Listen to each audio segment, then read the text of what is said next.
I was doing 300 shows a year for 21 years.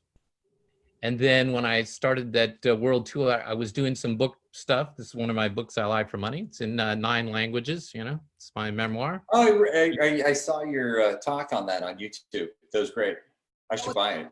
Oh, thanks. That's I also have a couple of books for magicians. So a couple of the places I, stopped and also did have the How to Make Love to Steve Spillway and Magic is My Weed that are both stand-up comedy magic books. I would hold it up, but it's sold out. I don't have any, but there are a few dealers out there that have those.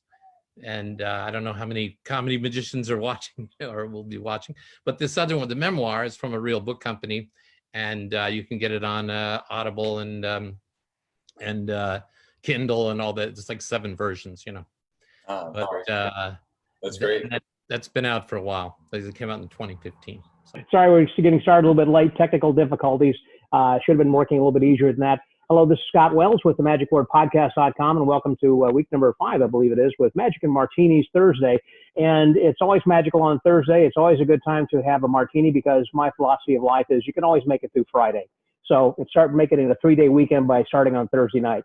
And today I've got a lot of great guests that I really want to welcome. From Chicago, Nancy Anderson's over here with us. Hey there, Nancy. Hello. Hi, Scott.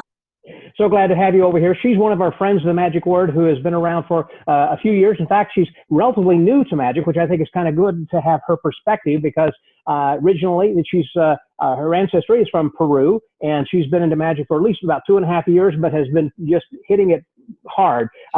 She has been working in the Chicago Magic Lounge and has a good itinerary of or I should say a resume of things that she has done in the past. We'll talk about that here a little bit later. And then welcome over from Las Vegas, Chris Smith from Smithcraft. Hey there, Chris. Magic Smith. Magic Smith. Boy, was I not even close. Magic Smith. That's right. Sorry. And he is a maker of fine products. He has a lot of creative ideas and everything. And you've been traveling or we're touring like with Penguin Live, I think, weren't you, for a while, the Penguin Live? I did all the road shows. I did the Penguin Live events. They're called the Expos. And then I did the road shows with Paul Richards and Dirk Losander and Mark Mason for years as well, in addition to conventions. And, of course, the last one we did was Blackpool, and then everything got canceled. And everything got canceled, yeah. Yeah. We're going to get into all that.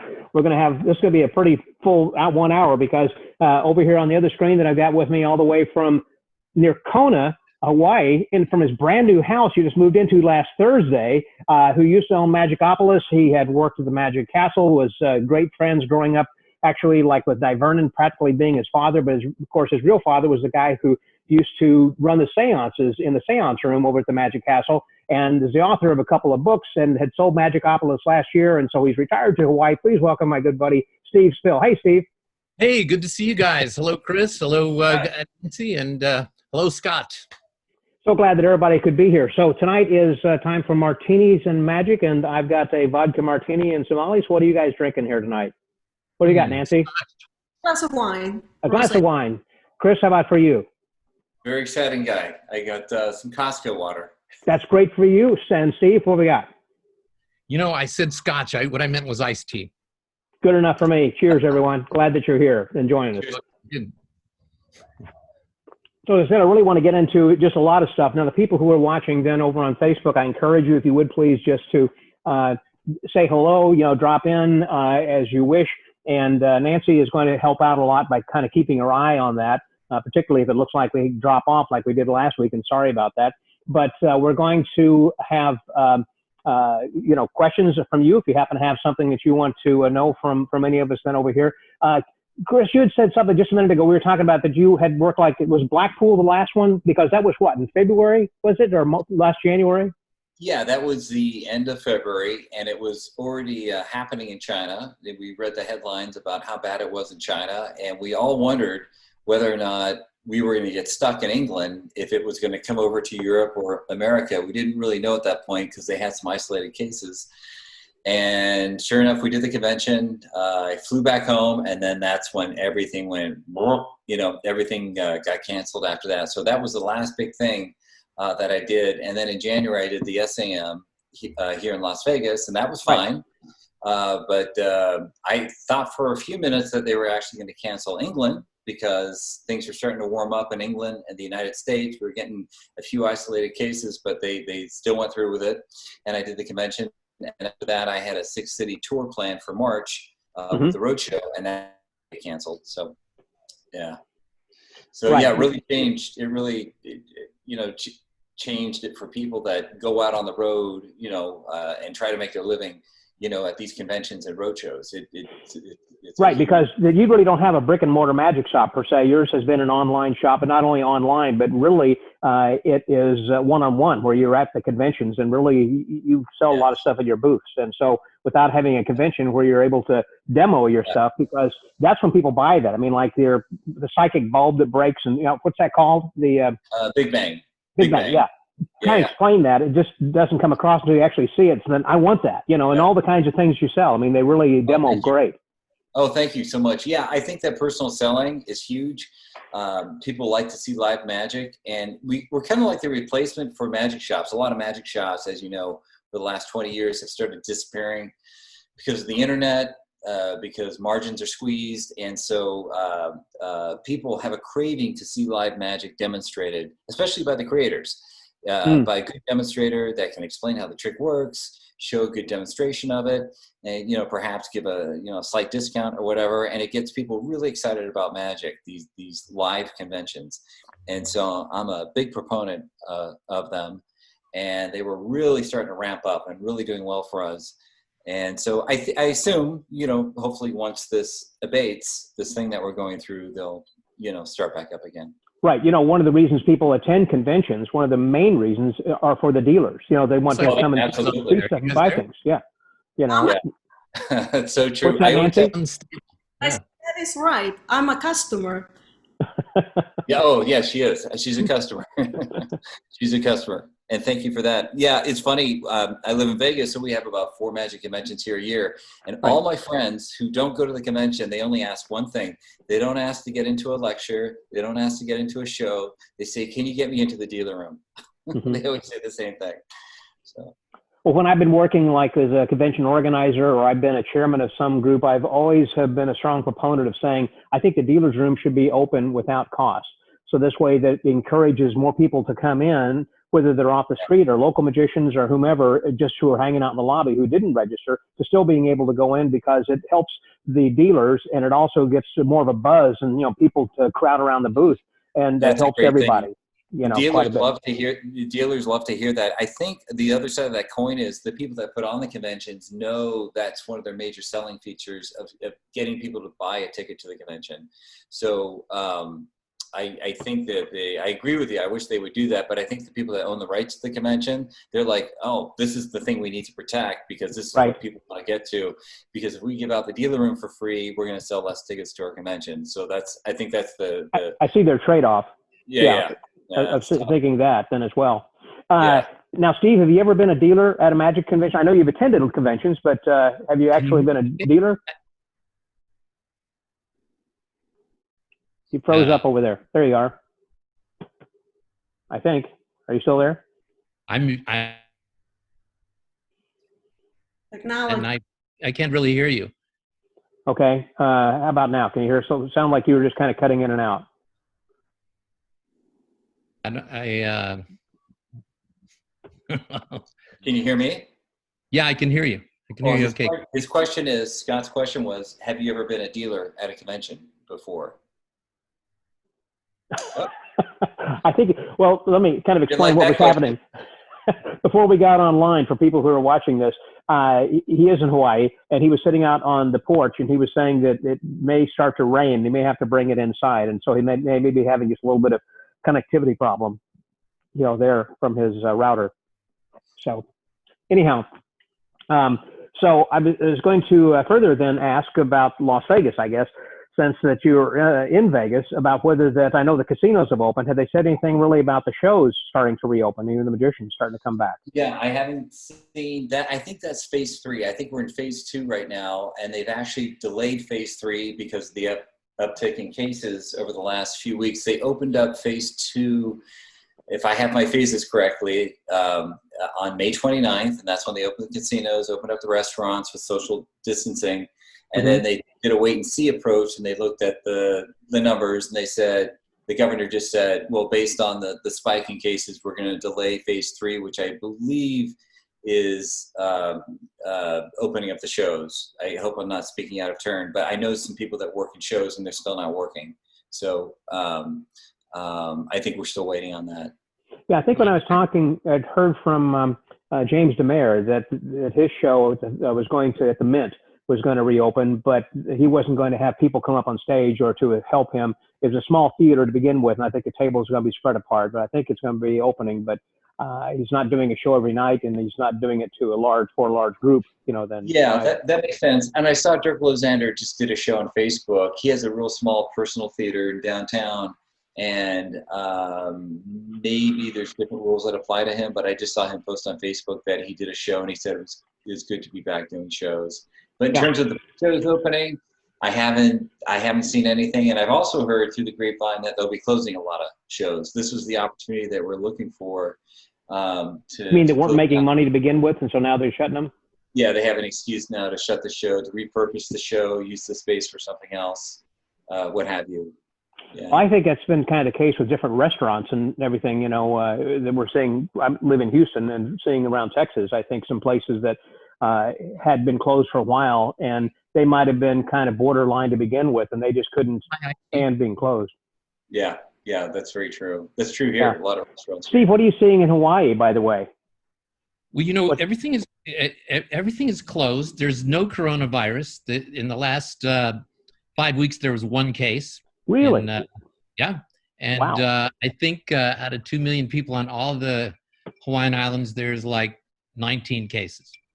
But they're very safe. All tourism has been cut off.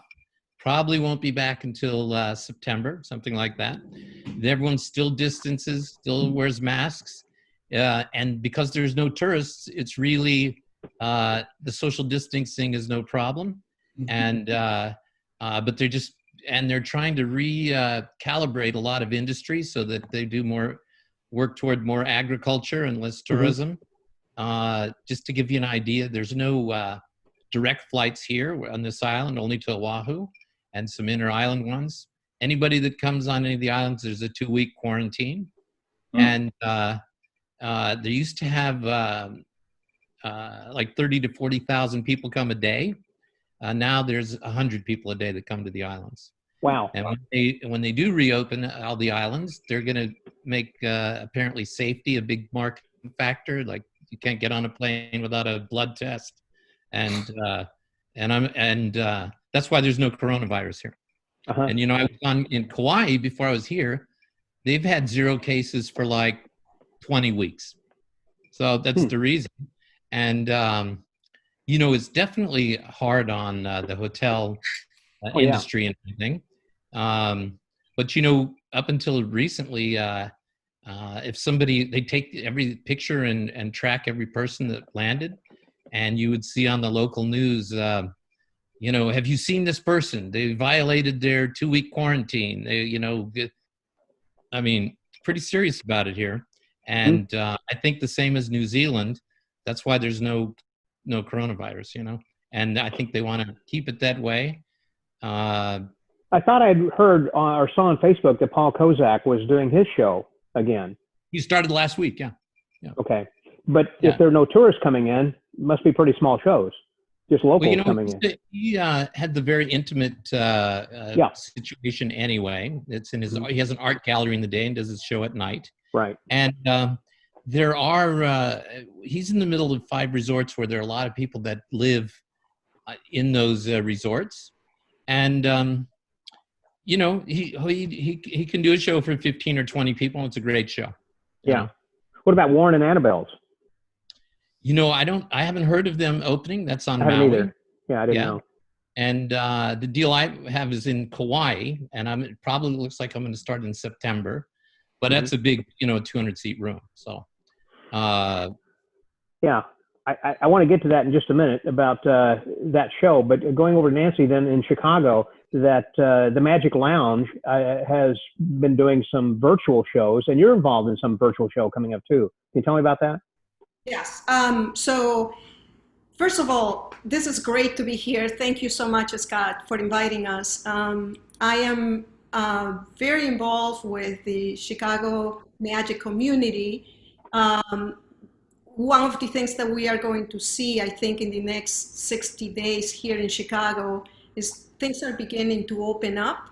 And today, for example, I had lunch at a restaurant, but it was outdoor. Yeah. So we're beginning to open up a little bit. People must wear a mask.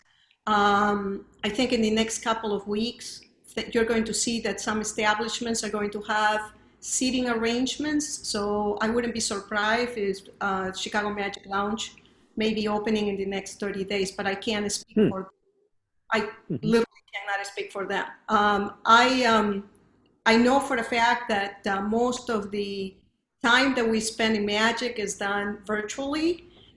Next week, just a little plug, I will be participating in the Boston Lab experiment, and that is online, so that's virtual. It doesn't have anything to do with Chicago Magic Lounge, but it's just a group of magicians that get together and perform for audiences. Is And that a so paid show that you go to a website or something, or open to the public, or what? it's open to the public. I believe that at the end of the show, there will be some donations that will go to charity. I'm just a guest, so Hmm. I'm not involved 100% with that, but it's a wonderful group of magicians. You may have heard of Zach Evans and also Jess Felice. Those two are friends of mine, and they've done a real good job organizing this group. Hmm. Um, um, for now, the last 150 days, I guess, that we've been in quarantine, Magic has exploded. It has been a wonderful opportunity for people like myself. And just for the audience, I'm still a pretty new magician, only 2.5 years in the making. I started as a hospital magician for Open Heart Magic. I hope my friend Colin Joliet is listening. He was one of the trainers for Open Heart Magic. And I pretty much one day decided to volunteer. I was able to go through a specific training for 10 weeks. And, Hmm. and, and I was then sent to a location in the south side of Chicago, one of the hospitals, Children's Hospital. And every week, hospital magicians come in and do magic for children at the hospital. That's Wonderful work.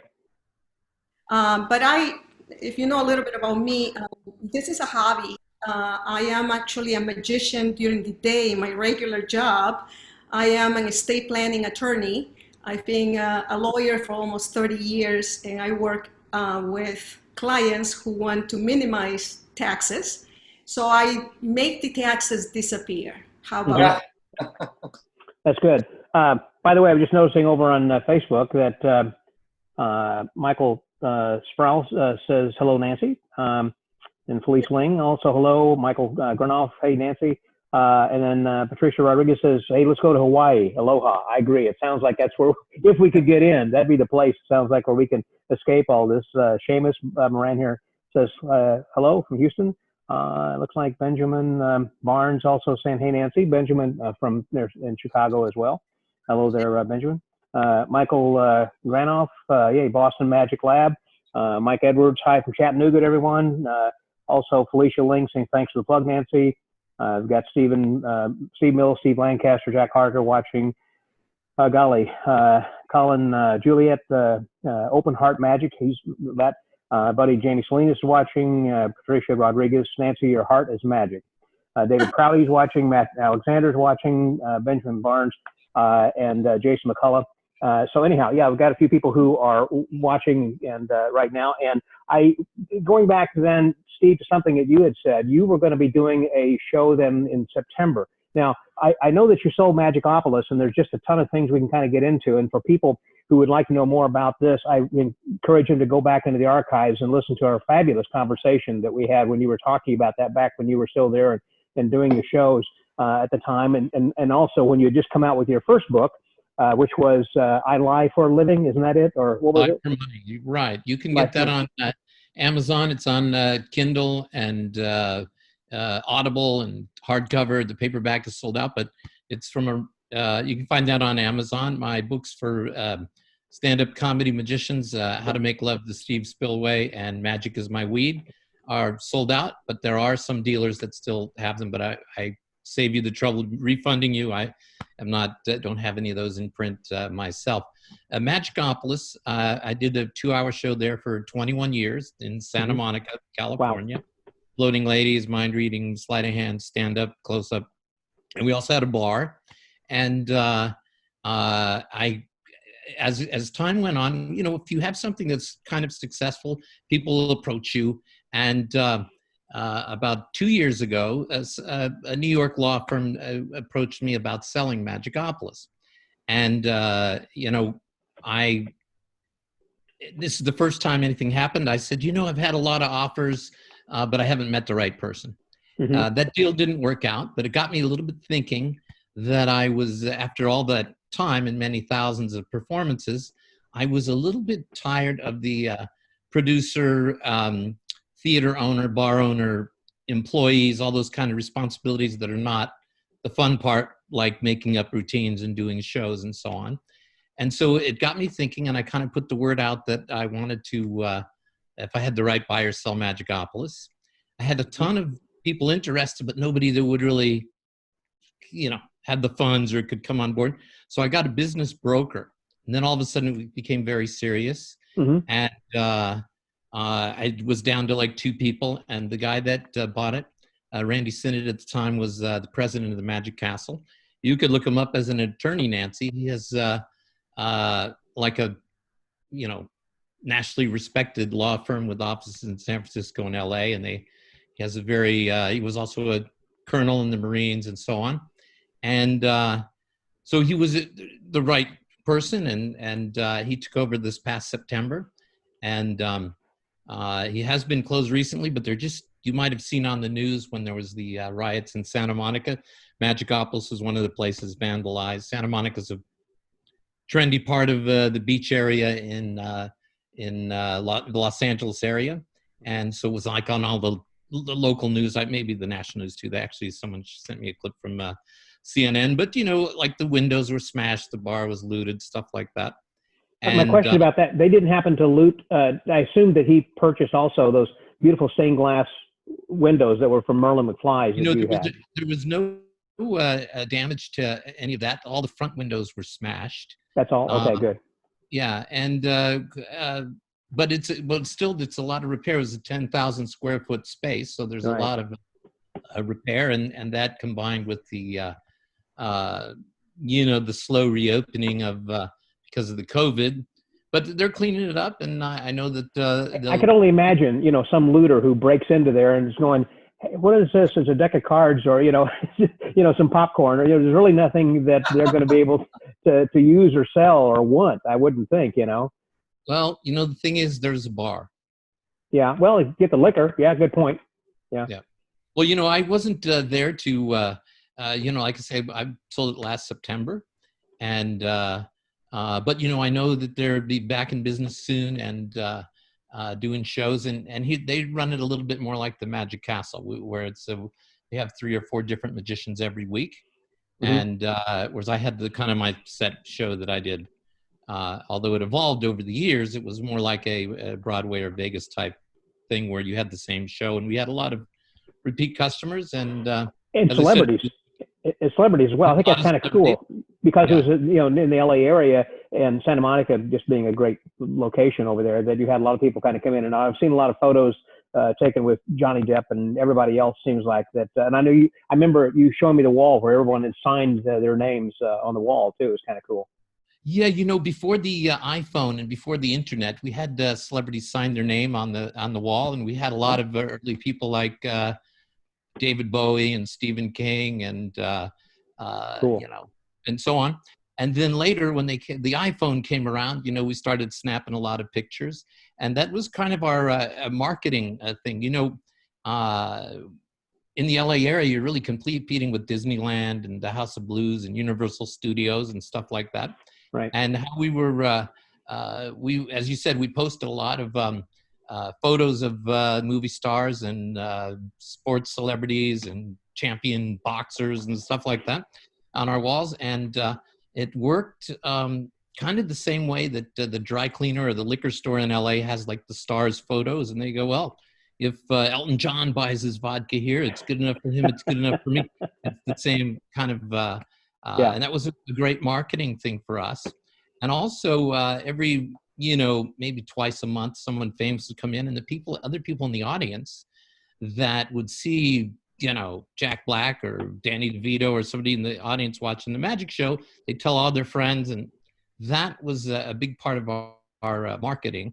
And I think that that's one of those things intrinsic to Los Angeles that you really don't have elsewhere, Speaking of Scott, you mentioned that earlier when I spoke to you maybe 6-8 months ago that the Magic Island was going to reopen in Houston. Did that ever happen? Or It has not. Yeah, nothing has happened since we spoke last.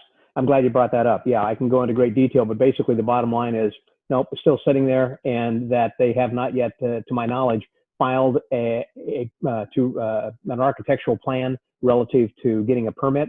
So they haven't done anything, with it yet. So the owner is still the owner. He's getting older. I think he's like 74 years old-ish, or something, 76, somewhere in there. But still working. He was a neurologist. But he's just not in any hurry, to reopen the place. There was Muhammad something, right? Yes. He was like Dr. Muhammad Atari. Yeah. Hey, speaking of celebrities, there's somebody I was about to say. Nancy, this is one of the first celebrities you met, wasn't it? In Magic, celebrity magician? Oh, boy. I have to tell Get off that pedestal, please. So I have to tell this story. So in 2017, I decided to go to my first magic convention. Cheers, everybody. LaCroix. And cheers. I like LaCroix. Because you've been losing weight, man. You're looking great. Yeah, he does. So I went to Magi Fest, and I didn't know anybody, literally. It was my first one. And I was talking to a couple of magicians. Everybody was very welcoming. Everybody talked to each other. And I thought this was real interesting because for the first time, I was with a group of magicians, real magicians, right? That's where I met Michael Sproul and Christopher Palmer and had a chance to spend some time with Howard Hamburg. And as I was walking around, somebody said to me, oh, hey, do you know Bill Cook? He's from Chicago. There he is. And I go, that's like the child magician who has a lot of history. I think I know who he is, but I've never met him. And so I go, I introduce myself, and here comes the nicest guy I have ever met. He's friendly. He tells me about a couple of tricks. I'm showing him the card change, the color change, and he guides me through. So he has been the first professional magician I had ever met in my 2.5-year career. So Bill. Hello, Bill. Thank you. Thanks for surprising us and jumping in here. Thanks for having me be here. Good to meet you, Bill. I never met you before either. In fact, I never met Chris or Nancy before either. Steve, I swear we've met, but hi. And hi, Chris. When did we? Okay. I don't know. Did you ever come to Magicopolis or? I've been outside of Magicopolis. The couple times I went walking, and like it when I'm in LA, I'm there for the castle, right? So you walk through, and a friend will be like, "Hey, let's go to lunch," and then it's like, "Oh crap, I know where this is. Oh no, take me back. Wait, go back. We gotta go back." So no, I've never been inside, but I've been outside. Oh my gosh! I know. Well, there's a 150-seat theater with a giant stage and a really steep raked audience so that you can do close-up for that amount of people. The furthest seat from the stage is about 18 feet, even though there's 150 people. And then there's a bar and a magic store and some party rooms, and then upstairs a bunch of office space. So I'm sorry, it's no longer mine, but the next time you're in there, whoever's there, get them to give you the nickel tour. I tell you, I'm surrounded by people I'm fans of for sure. I mean, Chris, I can't tell you how much of your material I own, and so when I was working a bar in the Chicago suburbs, floating the light bulb was like it was almost too easy just to get reactions out of people. Also, Bill, wouldn't you think that his double cross is something just fantastic also? Yes. You know, thank I you. forget that you put that out. There are two tricks that I insist upon having and I continuously lose. And that's a folding quarter and the double cross. And each time I have to buy one, I'm like, son of a oh! I'm sorry to hear that. Yeah, I bet you are. Yeah, Sorry. I'm glad you like it. Cha-ching each time. And Yeah, exactly. It Scott, paid for all this. right? Yeah. I bought that light fixture, dang it. I bought that one. Yeah, exactly. And then Exactly. Scott, we've been friends for what? I don't know how long we've been friends. Since you were in high school, probably.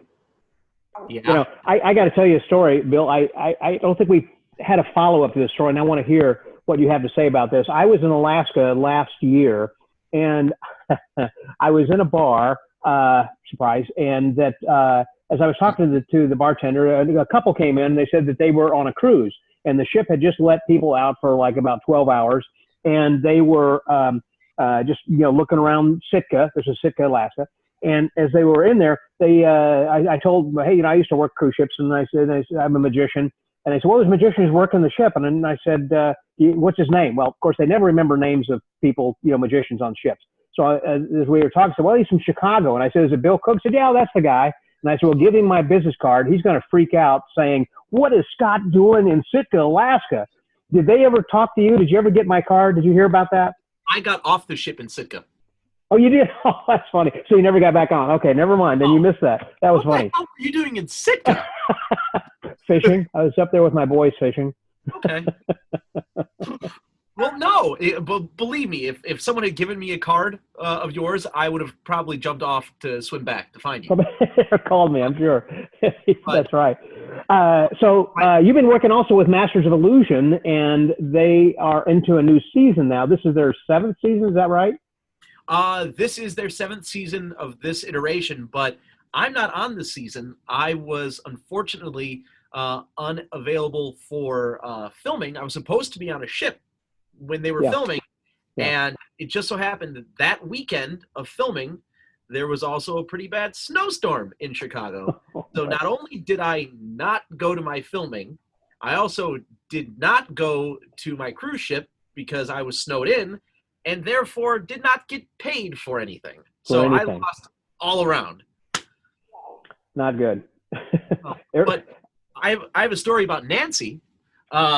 Last year, Nancy and I had a unique experience. We were together given the long-form initiation into the SAM in Chicago. I don't know if you guys are aware. There's the regular, like, all right, sit down, shut up, we're starting a meeting, here's a lecture, welcome, you know, Daniel Garcia, whatever. Like, that's like oh, you're a member. Okay, here you go. But then there's the proper, like, long-form SAM initiation, which is like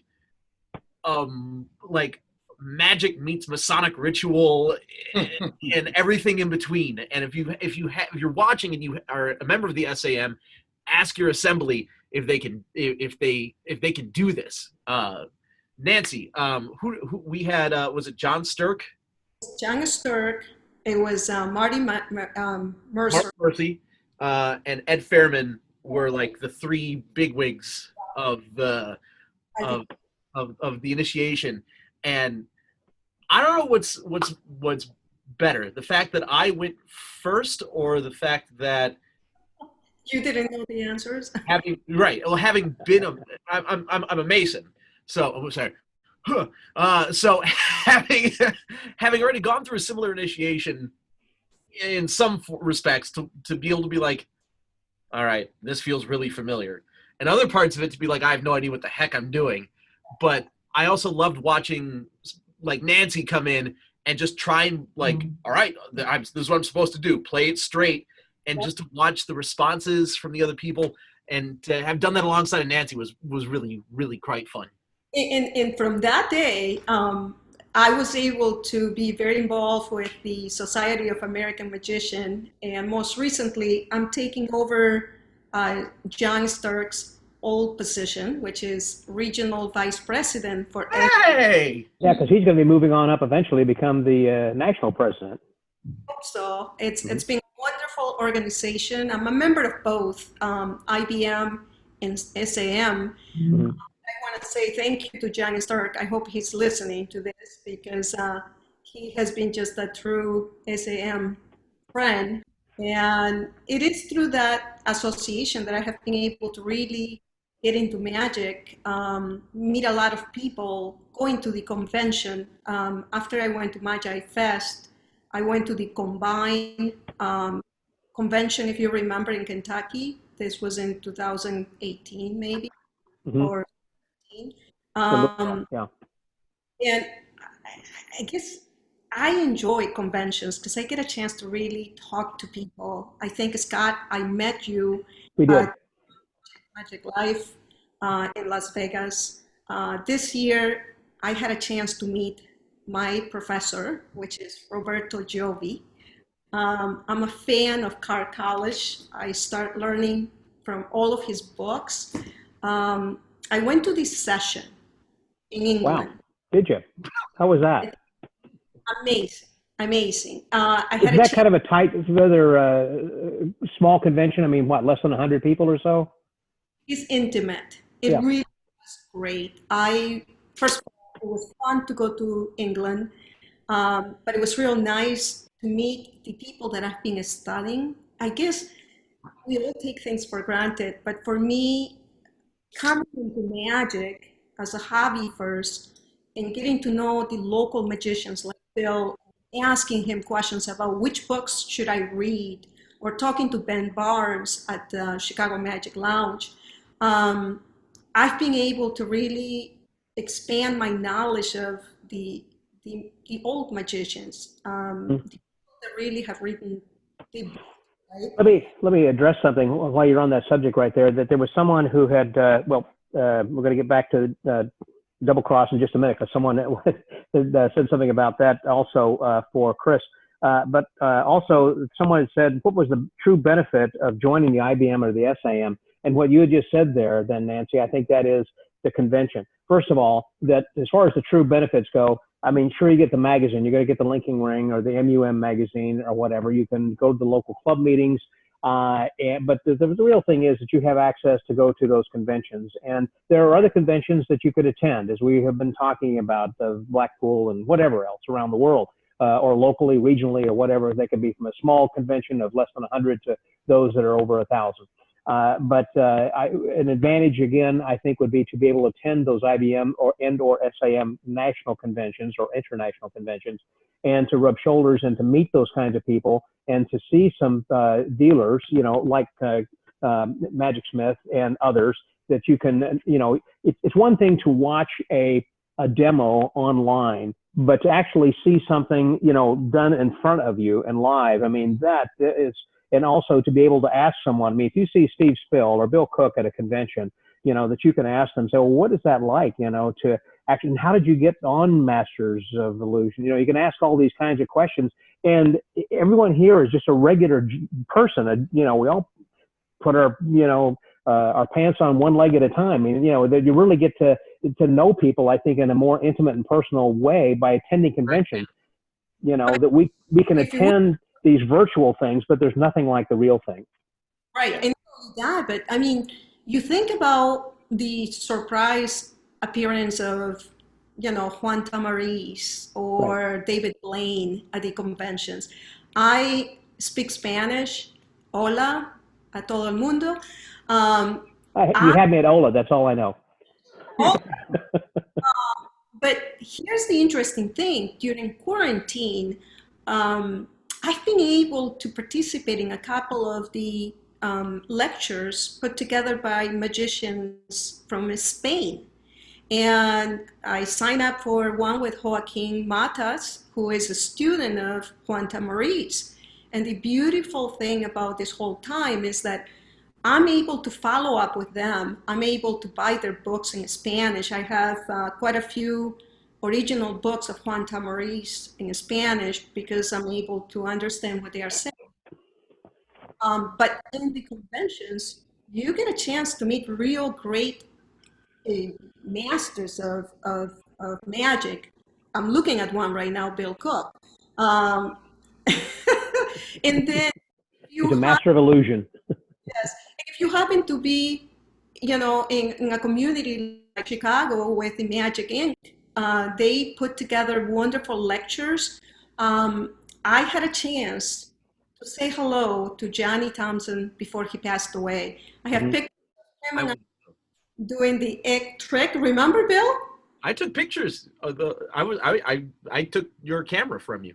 Yes, I was with him. And for all of the individuals that love magic, I think it has allowed me to develop a talent that I didn't know I had.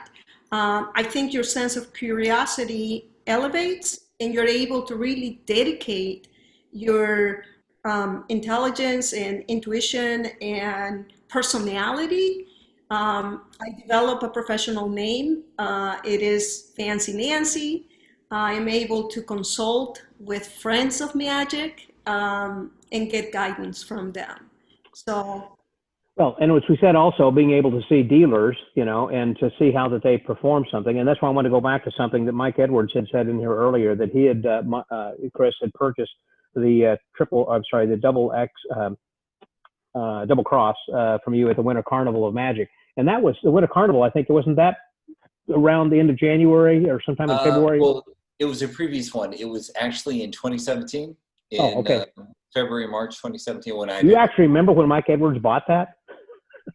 I sort of do. Yes. That's Man, amazing. you talk about customer service, man. Boy, really customer service. Yeah, I just see like 1,000 faces going by, but every now and then I remember something if I take my vitamins. So in developing that, by the way, the double cross, explain that for people who are watching this who don't. Steve, are you familiar with double cross? No, I'm not. Okay, there you go. Explain to Steve because he doesn't know. Oh, sure, yeah. Well, it's based on a classic of magic, The Ashes on the Palm, which I'm sure you're aware of. And I made a prop for almost 20 years called Super Sharpie. And Super Sharpie is the progenitor of Double Cross. Super Sharpie was a boon writer all built into a Sharpie pen. So it wrote like a Sharpie on the end, but on the back end, it had a removable boon writer, okay, that would attach to your thumb, and it would write in Sharpie ink, whatever you wanted to predict. And Mark Southworth called me in 2012 when I was in Germany. He said, "Hey, Chris, why don't you put a stamper on the end of that? Why don't you put an X stamper on the end of that and take Ashes on the Palm or Heba Haba Owl's sugar cube trick, sort of a combination, and bring it up to the 21st century." So basically, the way the trick works is you draw an X on your hand, you make it vanish, and then they turn over their hand, and they've got the X. Yeah, like the sugar cube trick. You get a lot, 10, 20 people, or you have Yeah, you can spam multiple people. I don't know if we're on a closed thing here, but basically it's vanishing ink on your hand out of the front, but permanent ink when you stamp them. And I thought it was a fantastic idea. I had to go through a lot of prototypes. It took me about a year or two to prototype it. And one of the things when you make products is you think you have the solution, you order up all the machined or injection molded products, you spend all this money, and then you realize I've got a better idea. So I threw them all away and I started over from scratch.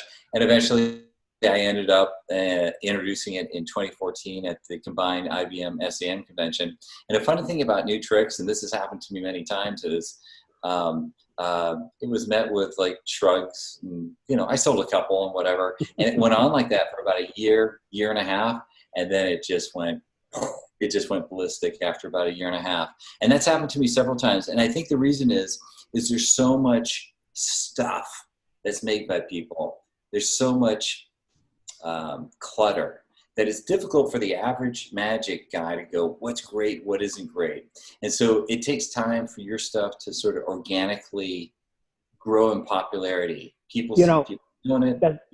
That's true. When Banachek and I had released Psychokinetic Time, and we had, you know, I don't know how many books, 1,000 books, you know, printed up saying, hey, we're ready to go. You know, this is going to go. I think the first year we sold 10, maybe 12 the whole year. Sure. And then the next year, maybe 6 or 7.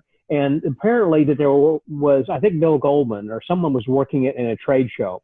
And then some magicians started going to trade shows and seeing this, you know, this guy, Bill or whoever it was, actually doing this trick. And they said, that's great. What is it? Well, that's Banachek's Psychokinetic Time. The next year it boomed. It went to like 300 or something. And since then we've sold like 10,000 of those books, you know. What didn't David Blaine do it on a special? I thought he didn't want to do that. And of course, you know, after something like that. So, exactly. Yeah. I mean, that's we had to go reprint, and so we sell those through Murphy's and everything. Yeah. So it's great when that happens. But that's basically, that was the evolution of it. I invented something that was 80% of double cross in the Spoon Rider, and then someone called me up out of the blue and said, "Hey, why don't you put a stamper on the end of it instead of a Boon Rider?" And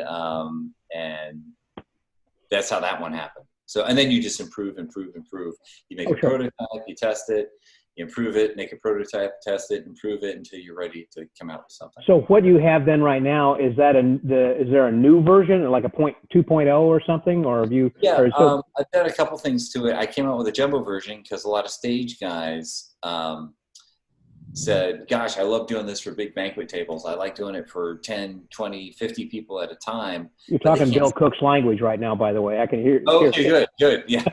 So I made a jumbo version last year, and that did very well.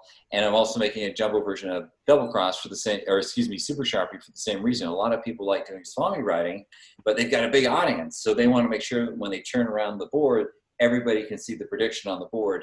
So it works exactly the same way, but instead of a Sharpie pen, now you have a real thick, you know, big Sharpie with a wide sort of stroke that people can see. And it's basically the same method. There's a couple of tweaks to the method and a couple. But you'd also change this so you got like a check mark and a couple other things too, don't you? Yeah, you can buy for Double Cross, instead of just stamping somebody with an X, I have a check mark. I have cards, so you can force a card on someone, and then they turn over their hand, and the forced card appears on their palm. Mm-hmm. And I'm always coming out with new custom stampers. So you just take your existing Double Cross, you buy one of my custom stampers on the side, take off your X stamper, put on one of the custom stampers, and now you have a completely sort of different effect. So very cool. Going back, Steve, then over to Hawaii as to what's happening over there. So I may have missed that or something. When you were talking about then in September or whatever, do you have like another show that you're going to be performing and doing? Do you have a theater? And how many people is that going to seat? And you're going to be doing another version of Magicopolis there? You know, I had a show that was going to start in June at a resort in Hawaii, and it got postponed till perhaps September. It depends when the tourism comes back. And so I don't have any good invite to report yet, but it's I'm looking forward to it. And if I don't do it, I'm okay too. You know, I'm sort of retired, so it's sort of a found, right. But is it in a casino? I'm sorry, casino. Is it in a hotel? Yeah, it's in a hotel resort in Kauai. Yeah. And how many other magicians are there in Kauai, actually? None that I know of. Yeah. Okay. No, this is at a major hotel resort. Yeah. Yeah. I'm actually on a different island right now. I was there for a while, and just the small world that it is, because Magicopolis was successful for 21 years and it keeps going, I had an opportunity come up where I could do something like that, but not have the responsibility of being the owner of the theater and the bar and having employees and all that stuff, and just do the show. So, I'm hoping that will materialize for me in September. That's the latest prediction when they might start allowing tourists to return to Hawaii, but there's certainly no guarantee of that. And, but I enjoy living here, and, it's, as you said, you just moved in last Thursday, I guess, right? So you're unpacking boxes? I've been here since January. I just changed, just got a different house. Yeah. But yeah. Okay. Yeah. And before we got online, you were showing us the ocean front. Can you take your laptop and kind of show us that again? unfortunately, I had to move inside because Started the to rain? internet went out. That's Oh, when you disappeared for a while. And Okay. so, yeah, it gets, we're like in the rainforest part. It's about 3 miles up from the ocean, up the mountain. And before Mhm. we were living in the bottom part near the ocean, and it gets a little bit toasty. So here it's kind of a little bit better weather, and but my internet connection outside, that's why I moved indoors. So that's because I lost the connection for Okay. some reason. Yep. outside. Okay. I understand. Yeah, we were. Yeah, we were practicing the hookup. I showed you the view, but now Well, I'm let me indoors. just say, you have a beautiful view from your patio out there of the ocean. Thank you. We have to speak Hawaiian. It's the lanai. No. Okay. The lanai. Yeah. So not. What's the Spanish word for balcony? I used to watch his TV show. Balcones. Oh, he's the science guy, right? Is that right? I'm sorry? Nancy, is it balcone? Lanai, the science- Balcones. What? I said balcones. Yeah, balcones. Oh, okay, gotcha. Yeah, very good. So we are going to be coming to Hawaii. Bill is going to have a show, and I'll just go there as, I don't know. Why do I get that? You get to have the show too. You could be the duo. You could work together. You could be the Penn and Teller of Bill of and Chicago. Nancy with tricks provided by Chris Smith. Perfect. There you go. You got the guy to make the material. You got the performers. You're ready to Speaking of rock. conventions, I don't know if you remember, Chris. Do you remember being on the Travel Channel show Extreme Conventions? Yeah, that was about 11 years ago. And I I did was Big Bang. at the same table with you. That's right. You were sitting at the table. Yeah, I remember that. The reason why I remember this is I'm going through my old hard drives and just kind of weeding through stuff, and I found in 2009 we were on the TV show Extreme Conventions on the Travel Channel, and it was at the World Magic Seminar, and I sat it was in Jeff McBride's session room. Yeah, you was at the table. Session room. Yeah. And the film crew brought you in, Yeah. me, someone else, and then some dude who was going to eat glass. Yeah, he Todd Robbins? Light bulb and started eating. No, it wasn't Todd. It was some other conventioneer. Okay. Chris did the oh Big god, Bang. thank you, the Big Bang. You put the light bulb in the bag and it explodes, Yeah.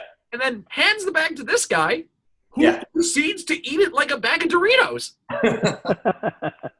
And I watched the clip again, just because I watched the thing, and they were like, "Oh, clap for him," and I'm like,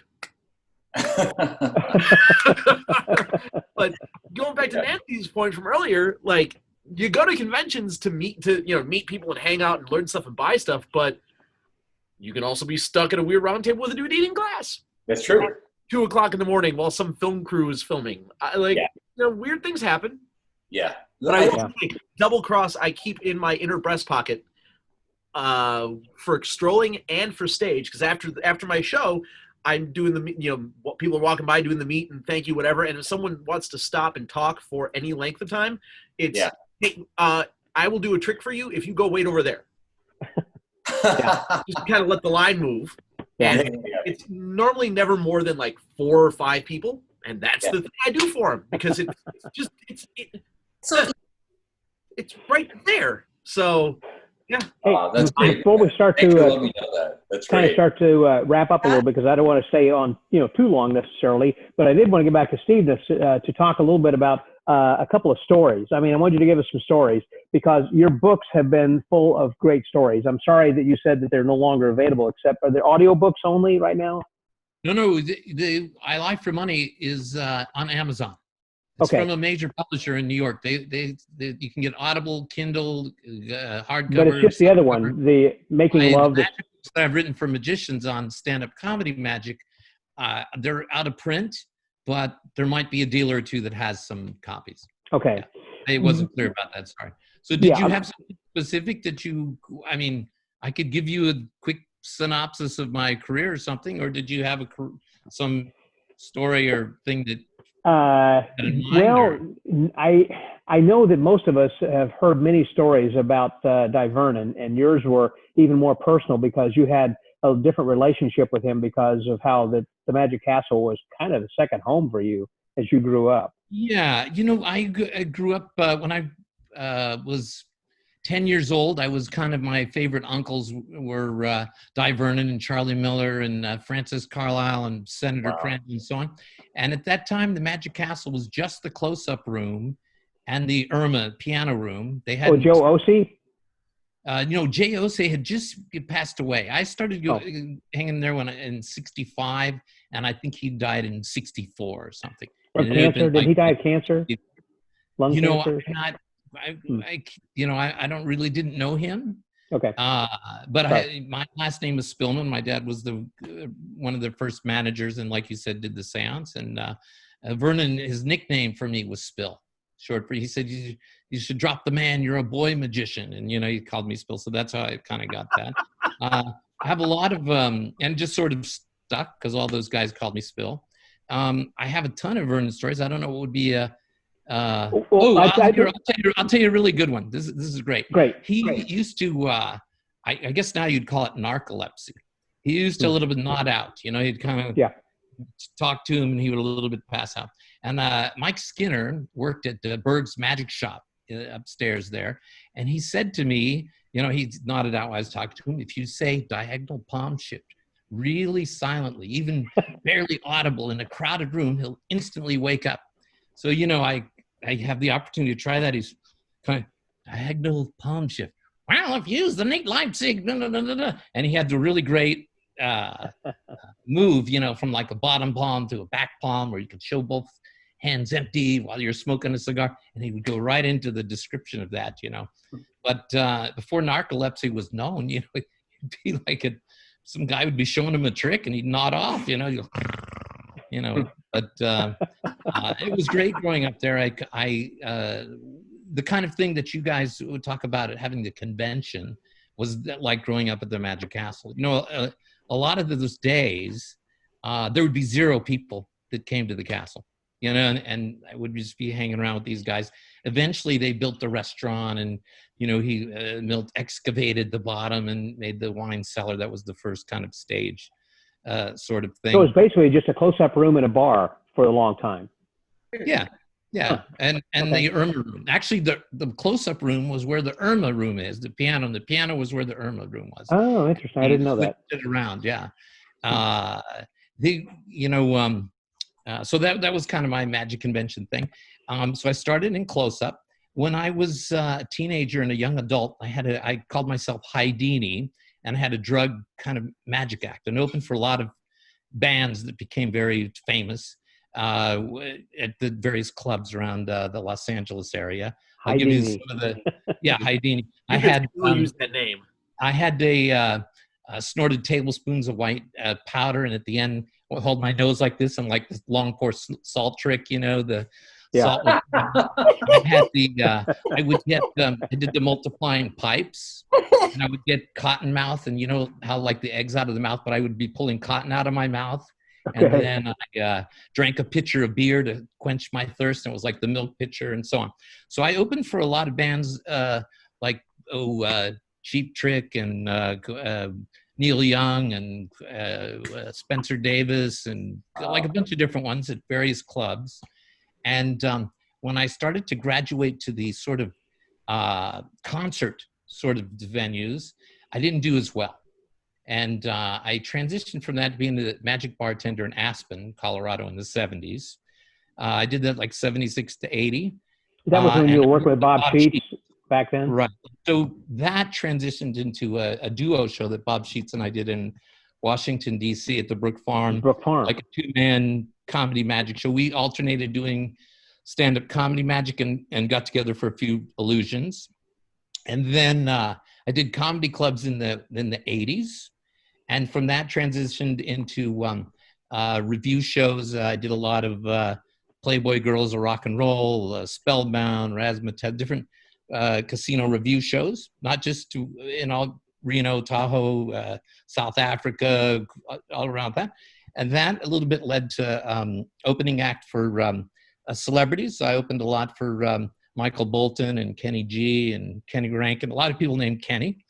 And then I was suddenly 40 years old, and they start getting the younger guys, the younger comedians and stuff for that sort of stuff. and the travel, especially doing like the bus and truck kind of tours and stuff. That's when I started thinking about building my own show and my own theater. And it was about 40 years old when I opened Magicopolis, and I'm 65 now.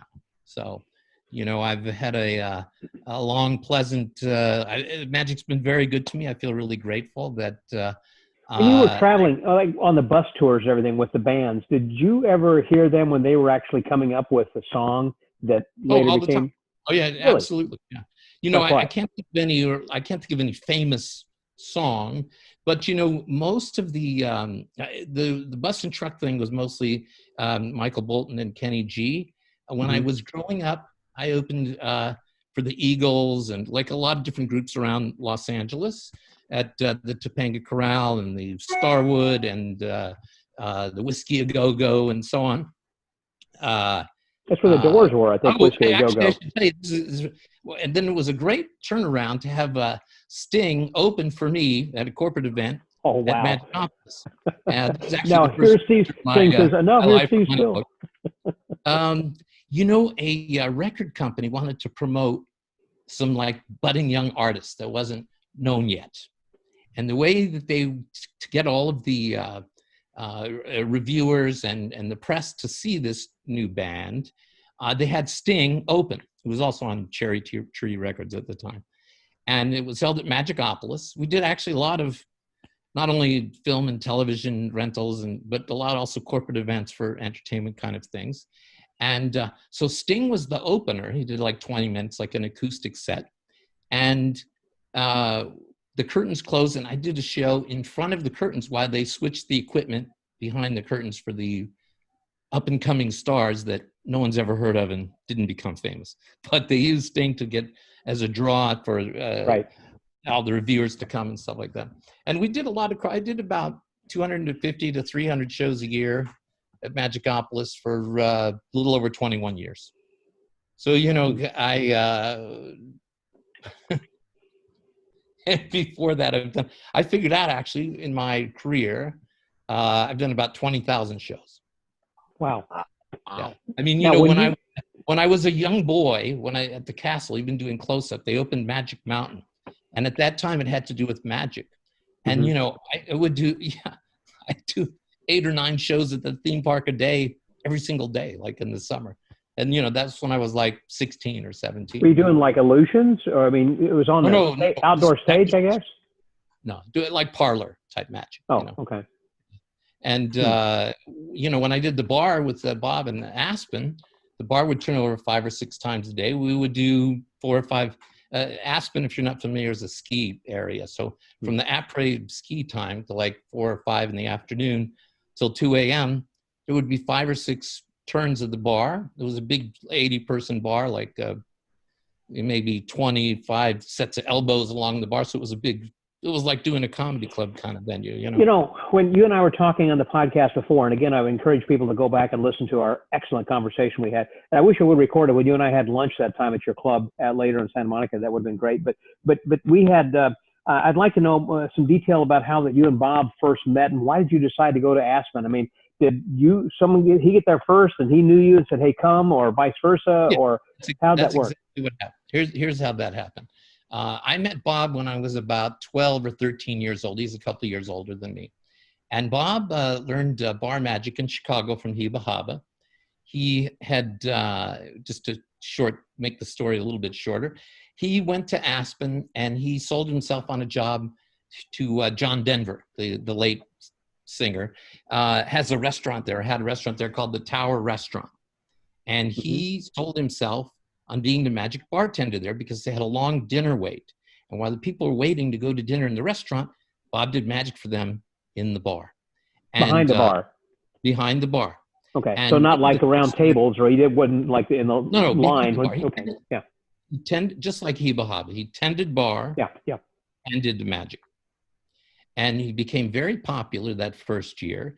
And one of the customers who owned the KOA campgrounds gave Bob said, you should have your own bar in Aspen. This was in Snowmass, which is a few miles outside of Aspen. Right. And so he funded the opening of the Jolly Jester, which was at 520 East Cooper Street. he couldn't do all of the magic himself. He called me up. And he was sort of my mentor, and I had never been a bar magician. I was just 21 years old at the time, and we did that 5 years, and it was great. I learned everything about doing stand-up comedy magic from doing the bar, because unlike the close-up kind of thing where your head's down and you're looking at the cards, there was 80 people in this bar. There would be really loud rock music and just noise and everything. And then once an hour, for like 15 minutes, the lights would come up. You would do your set like for 15 minutes. And then the applause would come and boom, the lights would go down. The rock music would be playing again, and we'd be serving drinks. We actually served the drinks. So we had a lot of like that Heba Haba comedy drink serving stuff. And there was also a lot of wild people that we met there. The first year that I moved there, I think it was 70. Oh, you cut out there. Say it again. 70 what? You were 1970 when?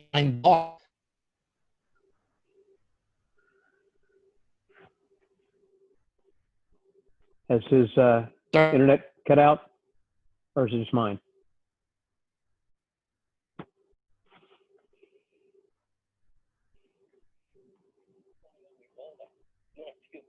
Used to have a video out of performance only of you at the Magic Castle. Do you remember that? No, yeah, it wasn't actually there was no Magic Castle on it, but okay. I had a couple of videos like that. They were mostly from comedy clubs, from my kind of the comedy club era, the 80s. And there's a DVD that you can get called 10 Years of Steve Spill, 1980 to 1990. That is a compilation of those couple different videos. It's maybe, I don't know, hour and a half or something, that they sell downloads of it and DVDs through Murphy's Magic for the last, well, since 1990. So it's probably, you'll surprise them if someone orders it now. But whenever somebody asks me, hey, where can I get some inspiration? Where can I see somebody who's a top level comedy performer? I always recommended that video, but now they have the DVDs to choose from as well. And if I remember correctly, there's no explanations, right? It's just performance. Yeah, it was just when I did comedy clubs, they always had a video running because they monitor all of the acts. So, every time, I'd finish a week of the thing, I would get a tape of the show. So, there was no production value. I just had a big stack of tapes of shows I did. And then, I just compiled some of the different routines. And I have on there my grab and stab trick and mind reading goose and good, like a lot of the ones that I used to do in the olden days that are lost forever unless you have the video. And like I say, I think they sell downloads of it also, like maybe Trick by Trick or something. Now, when did Doc Eason get involved? I remember, of course, Doc Eason was a busboy at the in Aspen at the Tower restaurant. At the Tower, yeah. Where Bob worked. And when Bob opened his own place, and he had become interested in magic from watching Bob. And when Bob opened the Jolly Jester, which is where I worked, he a little bit picked up the mantle at the Tower and was very fortunate as a beginning magician to have an audience there every day and have had, the tutorial benefit of watching Bob every day for. Because he wasn't a magician. He didn't come in as a magician. No, he worked there in the restaurant and then became a magician because he had a passion for it. And Bob a little bit took him under his wing. And so that's kind of the derivation of that. But various other magicians also worked at the Tower. Yeah, Eric Mead. Eric Mead became I don't know how old he is now, but maybe 8 or 10 years down the road, he became the hot guy at the Tower restaurant. And I worked there once many years ago. They were having, each year Doc used to put on the Children's Magic Festival. And I went out there one year and was performing, doing street magic, and then later came behind the bar and got to do some things at the Tower and then got to work behind the bar. It was just, I'm proud to say that I've got that on my resume also, that I worked the Tower way back when. That's great. Yeah. But, John was a big fan. John Denver was a big fan of magic and a very gentle, nice guy and very encouraging. And, You know, when Bob moved on to open his own place, it was with his blessing, and John and his wife would come in once in a while. And But you and Bob had then moved on to the Brook Farm Inn of Magic out in Maryland. Yeah, in Chevy Chase, Maryland, just right over the Washington, D.C. border. You know, we became, as I said, this was not like a normal bar magic situation. It was a kind of thing where there was like 80 people that you did the show for behind the bar. It was jam-packed in there. And so over the course of working there, we kind of became stand-up magicians and a little bit outgrew that space. And at the same time, an opportunity came to build a dinner theater in this in the DC area. We ended up doing a show there. It was a 90-minute no intermission show. We had 2 illusions in the show, and the rest was us alternating doing stand-up magic. It ran really great. Some investor came in and wanted to move to a larger venue, which I was not. I was already a little bit transitioning into the comedy club thing. And so I didn't become a part of that. That was in about 85 or so. And that's when I started doing comedy clubs, and that transitioned into doing the review shows. But I think it's kind of interesting how that you had actually transitioned from stand-up to illusions. When you started doing Magicopolis and you're doing Sawing in Half and all this other stuff, that's a big jump. Work out about 12 or 15 different illusions. And instead of doing the or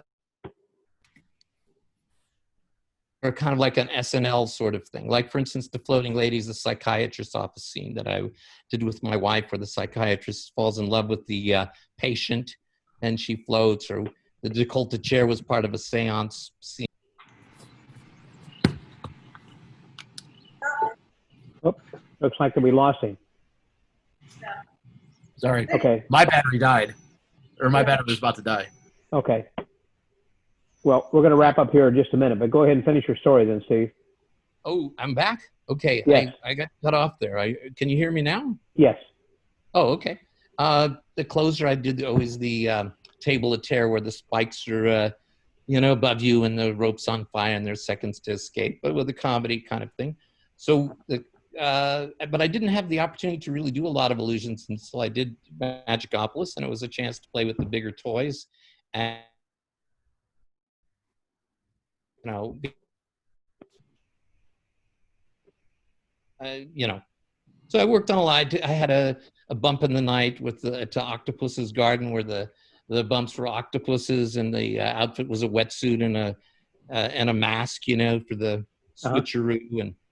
And over the course of time, I worked out a lot of different illusions, but more with a comedy kind of thing as opposed to the the choreography dancer type of thing. Right. My wife is really a genius actor and funny in these sketches, and so we did a lot of that stuff together, and it was a lot of fun. It's great. Well, listen, I'm going to wrap up over here. I want to thank each of you very much for being a guest on the show here tonight. Chris, thank you for coming over here, and thanks to magicsmith.com. Is that right? Magic Smith. Yeah. So if you're interested in the Double Cross or any of the other stuff, he's got a lot of really great stuff, as you would attest to. Is that right, Bill? Bill Cook, thanks for being my guest. Yes, definitely. Yeah. And Nancy Anderson, thank you very much. Appreciate it. You guys can hear me or not, but my it says unstable for my internet connection. So. Yep. No, I can hear you. I can hear you fine. Nancy, can you hear us okay? Very well. Yes. Very good. And thank you very much.